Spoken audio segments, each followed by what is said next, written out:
Think about the last person who left your business, an employee, a contractor, the tech your IT company sent over. If you let them go tomorrow, how many of your systems would still take their password the next morning? Your email, your files, your customer records? A company near San Diego assumed the answer was none. Being wrong cost it more than $500,000. A company in Carlsbad, California hired an outside IT firm to move it onto Microsoft Office 365. That's just Microsoft's cloud, where a company's email, files, and logins all live in one place. The firm sent a contractor to run the migration, and to set it up, he needed deep access, the keys to everything.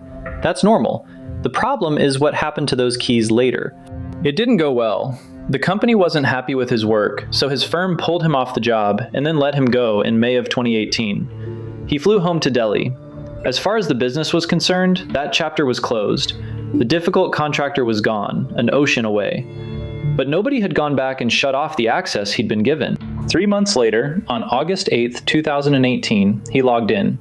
From India into the company's server using access that still worked, and he started deleting.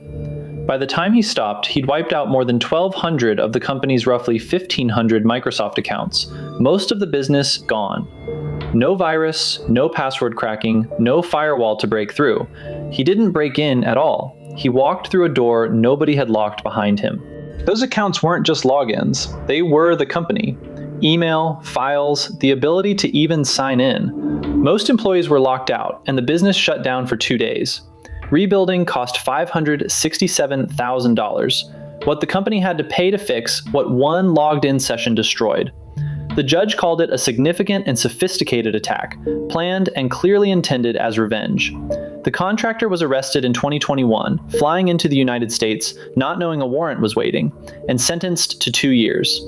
Here's why this should worry a small business more than a big one. It took no genius. The whole attack worked because trusted access outlived the trust, and the people most likely to still have a key are the ones you stop thinking about. A former employee, a contractor, the vendor who set up your systems. In its 2025 report, Verizon found breaches involving a third party doubled in a single year to around 30%. The outsider you let in doesn't stop being a risk the day the invoice is paid.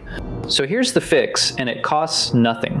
The moment anyone leaves, employee, contractor, the IT vendor's tech, you cut every credential that same day. Not next week. Email, remote access, the VPN, shared drives, any admin console, their building badge. Make revoke all access a line on your offboarding checklist that's done before they've finished packing up. A fired contractor left untouched for 3 months was able to delete almost an entire business from another continent. And one thing has to come first, because you can't revoke access you can't even see. Give every person their own named login, never one shared admin password the whole shop uses, because a shared key can't be taken back from one person. Turn on multi-factor authentication. And every so often, open your user list and ask a simple question. Should everyone on here still be here?